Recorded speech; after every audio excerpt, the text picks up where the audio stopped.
that was fighting for gay rights, and people were killed.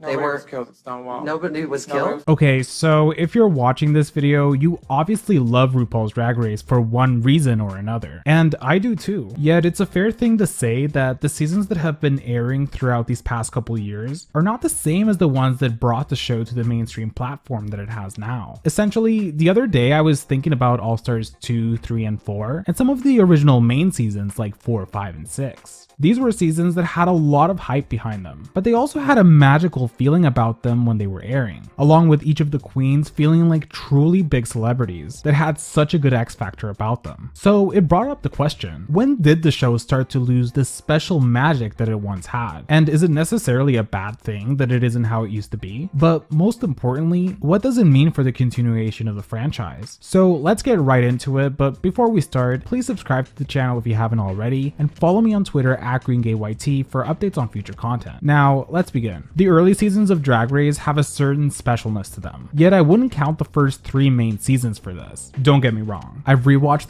all of the original seasons several times, and can say for a fact that you need to watch these original 3 because they have a very good amount of drama and set a precedent for what we'd see in the format that followed. But it was also a time where the production was still experimenting with what worked or what didn't. It's sort of why season 4 is considered to be the season that put the show on the map. By this point, everyone knew what to expect. The queens went into it understanding how life-changing the experience would be, and also sort of the first realization of just how big the fanbase was, along with just how invested people were when it came to the outcome of the competition. We see this, for example, with the hate that Jeremy Carey, aka Fifi O'Hara, got. While in past seasons, queens like Mimi First received hate, or James Ross as well, the jump in popularity that we got with season 4 proved that there was a beast that was slowly going to be growing, just as fast as the show's popularity. So it makes sense that it's as season 4 was airing that World of Wonder decided to announce that they would want to make All Stars 1, officially capitalizing off the show's growth. Yet even at that point, queens didn't really grasp what the point of reality TV was. They viewed it strictly as a competition rather than an opportunity to establish their brand and gain a fan base to be able to flourish in the years to come. So they didn't really bother to try to act nice or appeal to viewers because it didn't matter. What made the show special in these initial seasons was its diversity. It was one of the very few, if not only, reality show where you had queens of all different shapes and sizes, but were not treated as jokes. I mean, Latrice Royale was a big girl that was widely respected by everyone in the cast, making it all the way to the top 4, and becoming Miss Congeniality of a season that was voted on by the fans. Meanwhile, even though queens like Stacey Lane Matthews got her fair share of animosity from other queens, her talents were always acknowledged by RuPaul and the judges. I like to think that in a way, the earlier seasons felt a lot more fair in terms of focusing on the talents of the queens rather than the storyline. I mean, granted, in season 5, we did get Jinx Monsoon, who won with an underdog edit, due to most of the queens disliking her. But she also objectively did a really good job in most of the challenges. She was very creative, showed an understanding of her skills that other queens didn't have, that rightfully led her to victory. The same goes for season 6. I mean, sure, Bianca never lip-synced, and would have probably not done that good of a job had we had a lip-sync for the crown. But she still never did bad in any of the challenges, even going as far as to help other queens because she was never threatened by any of them. Yet, by the time fans caught on to the fact that the person who had the best track record would win the season, season 8 is the first time where people felt that it was a little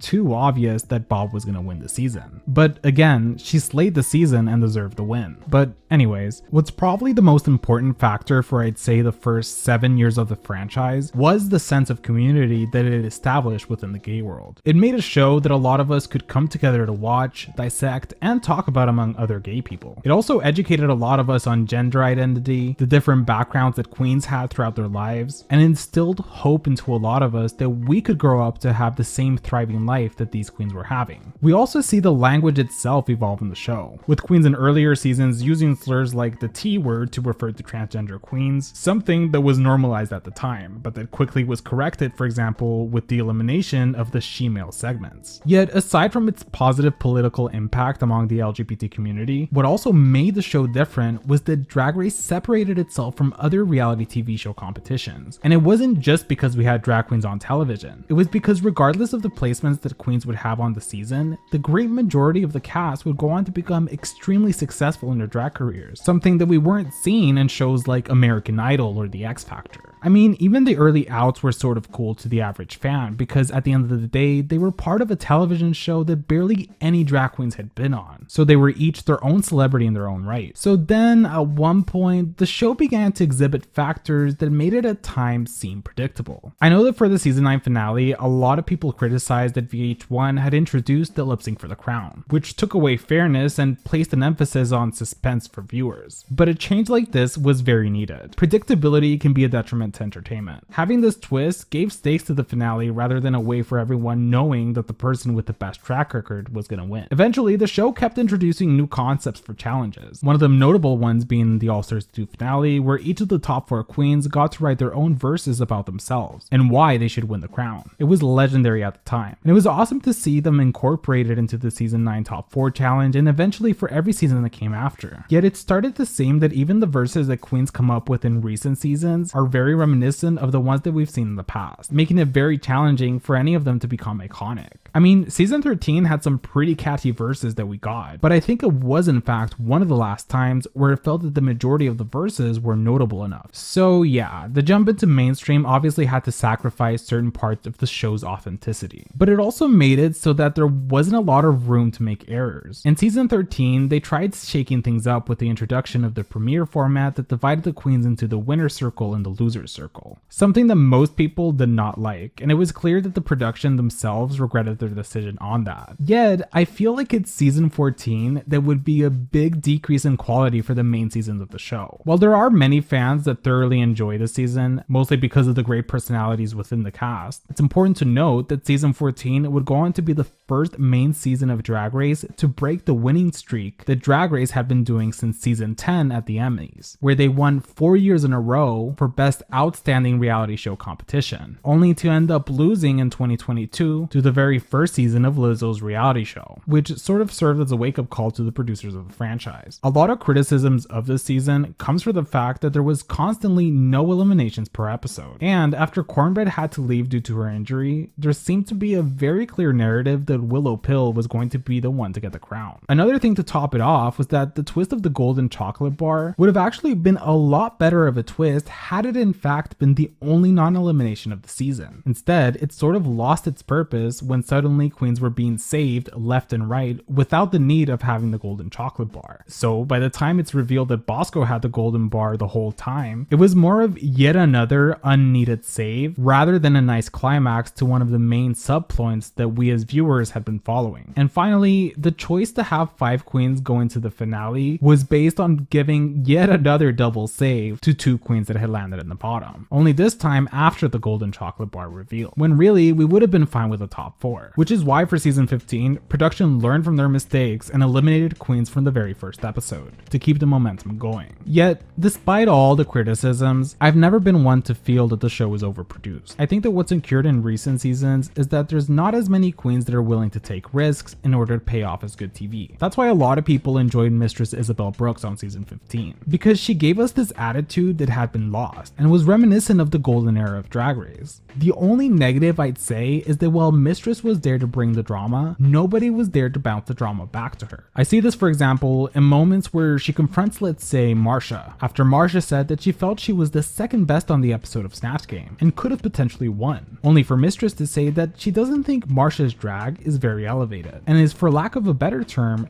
pretty basic. And you can tell that Marsha is very bothered by this comment, but really hesitates to even say much about it, responding back to Mistress with comments under her breath rather than a clapback, which tends to be a common thing around newer cast of queens, where instead of showing their true emotions on TV, they'll just wait until the season airs so they can go off about it online. But then again, do we blame them? The fans of the show have created an environment that is very hard to navigate at times, which brings me to my next point. The Sherry Pie controversy played a significant role in the fan behavior of the show too. Sherry deserved what was coming to her. The things that she did was something that didn't deem her a good representative of the brand that the show had established, so it made sense that the best solution was to disqualify disqualifier, and subsequently the blacklisting she received from the whole community. Yet, what it created was that for every season that came after, fans then took what had been a valid cancellation of a queen to search for who would be the next queen that should be cancelled from the franchise. Nowadays, any new cast from any franchise that's announced will tend to have one queen that is accused of one allegation or another, and ignite a parallel to what we saw in season 12. Only of course to a much smaller degree, since the show has never outright disqualified a contestant from a fan backlash like they did with Sherry. Essentially, nowadays the fans are looking for blood. What was once a somewhat safe space for queens turned into a very dangerous platform for them to be on, where yes, in order to grow your drag career, you sort of have to be on Drag Race, but it also could potentially mean you ruining your whole reputation if it's deemed by the fans that you're not up to their expectations. It's said that the death of Drag Race could be the constant stream of international seasons, but it could also just be the fans itself, or a mix of both. Now, another thing that's important to acknowledge over what we may consider the loss of the show's magic is simply the nostalgia factor. For longtime fans of the show, the original 10 seasons and the first 4 All-Stars are the golden era of Drag Race, for both the viewers' experience and the queens themselves, who really did become superstars, being booked all over the world and at very high booking fees. Yet I think what I and others tend to forget is that there's a lot of newer fans of the show that have just found out about this whole franchise very recently. A lot of these new fans haven't watched the first 10 seasons of the series because there's so many new seasons coming out in real time. This makes it so that they themselves find a lot of magic in these new seasons that come out. Formats or tropes that we may consider to be overused become very interesting to them because they haven't seen it done as much. I think what I'm trying to get at is that the magic of the show gets passed down with every generation of fans, with each era having different perspectives on what they consider to be the best season of Drag Race. Like, if you ask a longtime fan what their favorite main season is, they most likely will say season 6 and All-Stars 2,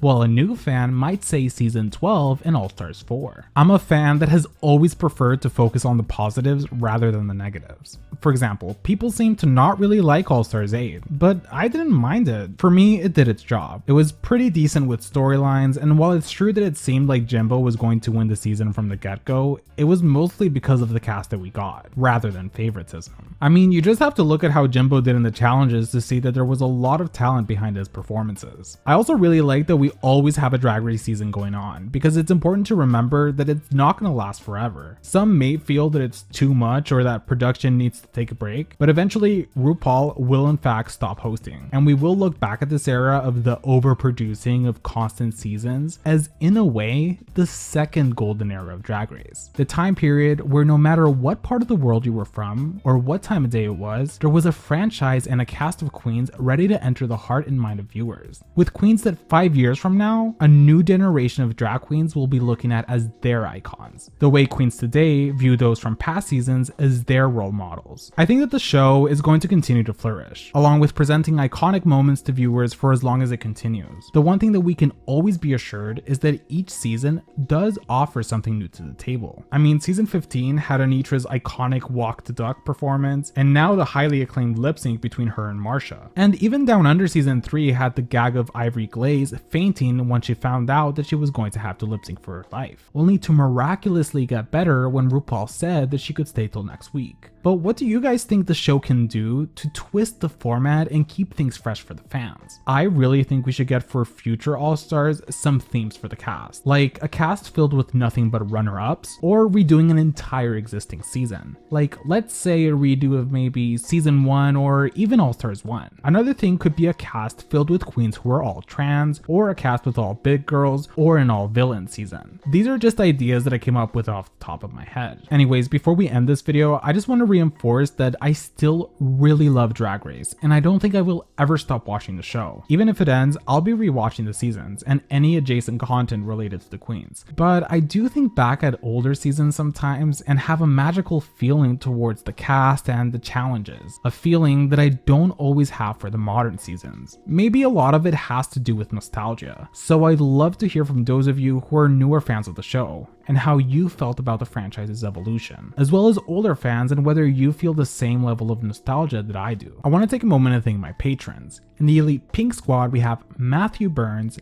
Gay Uncle, Wendell Norris Realtor, Tyler Hendricks MD, Poppers Alberta, and Cerie Tish. In the gay squad we have Ethan Von Queer and Emma Malander. And in the green squad we have Azure, Cayman Rider Furry, Franny Fishsticks, Edgar Allan Pup, O Nicole, The Only Sean, LP, and Soy Poblete. If you'd like to see your name on the screen, you can support me on Patreon. The link will be in the description. Thank you guys so much for watching this video. Let's try to get to 70k subscribers by the end of the month. Like this video and comment down below, and I'll see you guys next time.